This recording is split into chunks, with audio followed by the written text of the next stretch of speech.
When scientists dropped alarming data in the summer of 2023 about record-breaking Arctic ice melt, most of us paused, for maybe a second, scrolled past it on our feeds, maybe mentioned it at dinner, and then life moved on. But for thousands of species living at the top of the world, there was no moving on, no pause, no reset. For them, everything had already changed, quietly, permanently, and without appeal. So what's actually happening to the last truly wild places on this planet? And what does any of it have to do with someone living in Dallas, or Cleveland, or right here in the suburbs of Atlanta? Here's the thing. We live in the most powerful economy on Earth. We fill up our gas tanks in Texas, order wild-caught salmon on DoorDash in San Francisco, crank the heat in a Chicago apartment in February, and drive the kids to school in Florida without a second thought. We are deeply woven into a global system, and that system is right now hitting a wall. The Arctic feels impossibly remote, but what's collapsing up there is already on its way down here. Let's set the scene. The Arctic spans nearly 14 million square miles. Glaciers have been slowly grinding bedrock into powder for millennia, carving out deep blue lakes that no travel influencer has ever visited. In summer, the sun refuses to set for days. The tundra, frozen solid just weeks before, erupts into wild color almost overnight. In winter, temperatures crash past -40, and the world goes white and silent. This isn't a backdrop. This is one of the most complex, finely balanced ecosystems on the entire planet, and it is under assault. More than 2,000 plant species, over 1,000 vertebrates, hundreds of bird species, dozens of marine mammals, 3 oceans converging in one place, creating a climatic range unlike anything else on Earth. And right now, in 2023, Arctic temperatures were rising 4 times faster than the global average. The sea ice, the literal foundation that entire food webs have rested on for centuries, is disappearing at a pace that's breaking records. The permafrost beneath the tundra is thawing, turning solid ground into unstable, swampy sinkholes. These aren't numbers buried in a federal report. These are the conditions under which real animals are trying, and increasingly failing, to survive. Start with the polar bear, the largest land predator on Earth. Adult males can top 800 pounds. Black skin beneath white fur absorbs every bit of available sunlight. A 4-inch layer of fat keeps it alive in conditions that would kill almost anything else. Wide webbed paws make it a powerful open water swimmer. Its hunting strategy is almost meditative, lying completely still beside a seal's breathing hole in the ice, sometimes for hours, waiting. One explosive strike, done. But the ice is leaving. Bears are now swimming dozens, sometimes over 100 miles, through open ocean just to find a place to hunt. That burns enormous energy reserves. With seals harder to find, bears are scavenging seabird colonies, raiding nests, picking at whale carcasses washed up on shore. It keeps them alive temporarily, but it doesn't come close to replacing what they need. Scientists are now saying that if current melt rates continue, the Arctic could see its first ice-free summer within decades. When that happens, the polar bear's entire hunting model collapses. 4 species of ice seals live in Arctic waters, and every single one of them depends on sea ice to breed, rest, hunt, and hide. As the ice shrinks, their entire life cycle begins to unravel. Meanwhile, warming waters are pushing populations of small fish and plankton into new areas, disrupting the food supply these seals have depended on for thousands of years. In 2023, Arctic cod stocks in the Bering Sea dropped measurably. Seals that can't find enough food reproduce less successfully. One disruption triggers another. The chain reaction is already running. The Pacific walrus is one of the most recognizable animals in the Arctic. Males can weigh up to 3,000 pounds. Those long tusks aren't just for show. They anchor the animal to slippery ice and pry shellfish off the ocean floor. Ice floes are the walrus's platform, where it rests between dives, where calves are born, where young animals learn to hunt. When the ice disappears, walruses crowd onto beaches. Feeding becomes limited to the narrow coastal strip, and then comes the real danger. At the slightest disturbance, Thousands of animals stampede into the water at once, and calves get crushed in the panic. This isn't a hypothetical. It's been documented on camera repeatedly.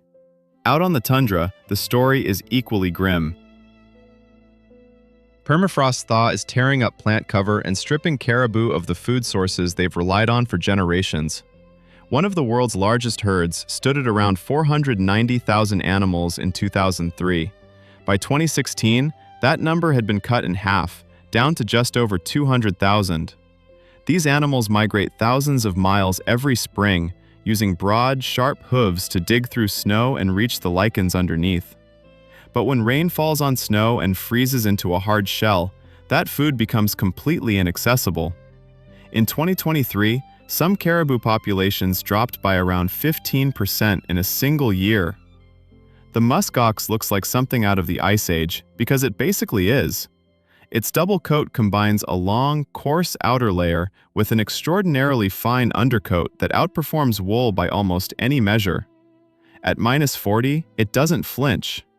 When wolves approach, the herd circles up instantly, adults facing out, horns lowered, calves tucked safely in the center. It's one of nature's most effective defense formations, but even the muskox is being beaten by increasingly frequent freezing rain events that seal food beneath a layer of ice too thick to break through. In 2023, researchers documented animals that had simply starved because they couldn't reach the ground beneath the ice crust. The Arctic fox is one of the most adaptable animals in the north, white in winter, gray-brown in summer, eating almost anything it can find. But as temperatures rise, the red fox is pushing further and further north, muscling the smaller Arctic fox out of territories it has occupied for thousands of years.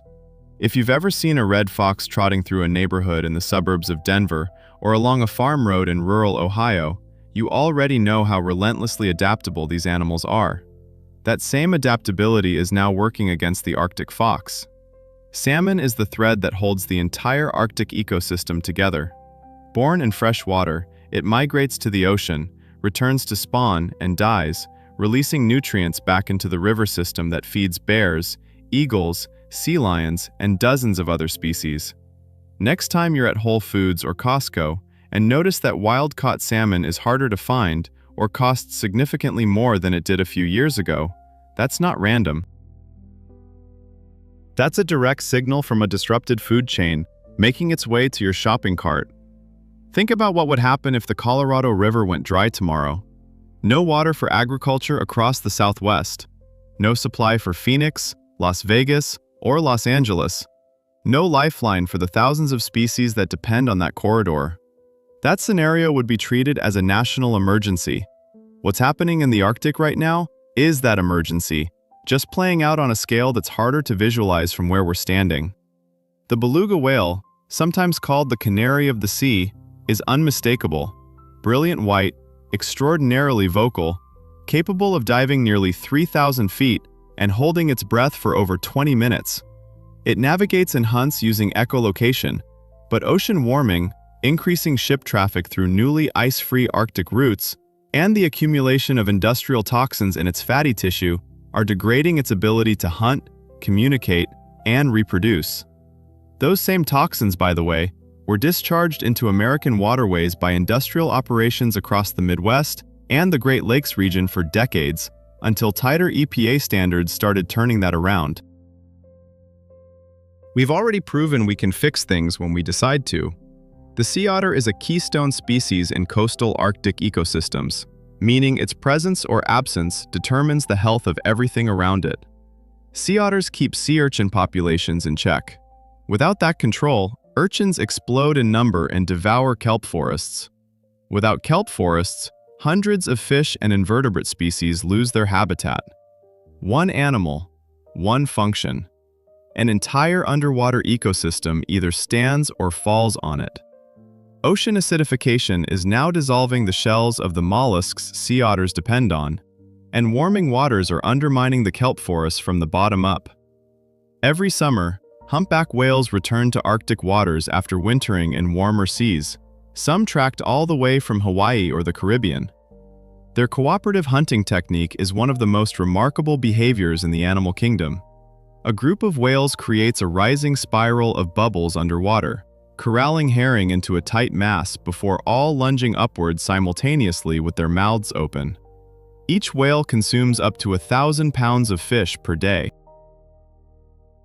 But ocean acidification and shifting water temperatures are hitting krill and small fish populations hard, forcing whales to travel farther and work harder for the same calories.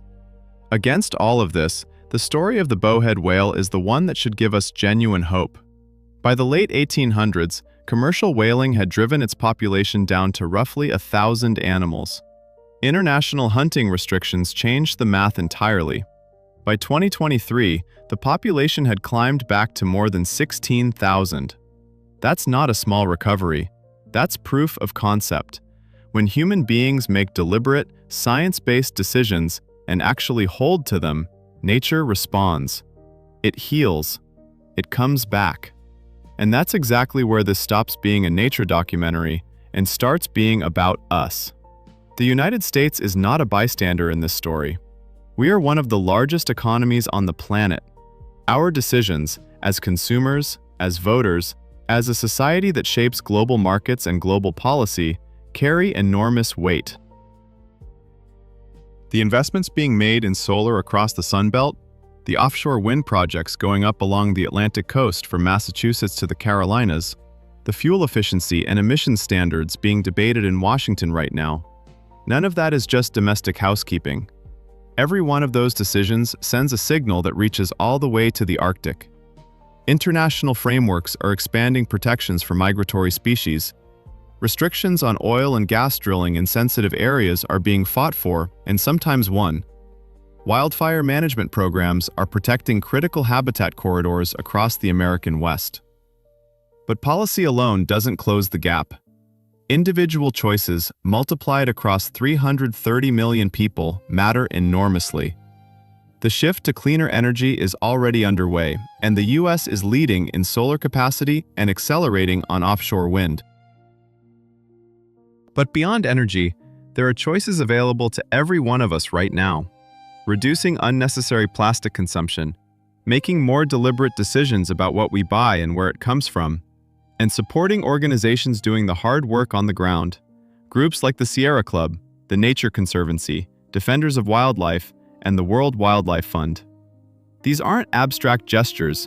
They are concrete actions available to anyone, in any city or small town across this country, starting today. Have you ever seen wildlife in the wild? Maybe humpback whales on a trip to Alaska, harbor seals along the coast of Maine, or grizzlies in Yellowstone? Drop your story in the comments. Those experiences matter more than you might think. They're part of what keeps this conversation alive.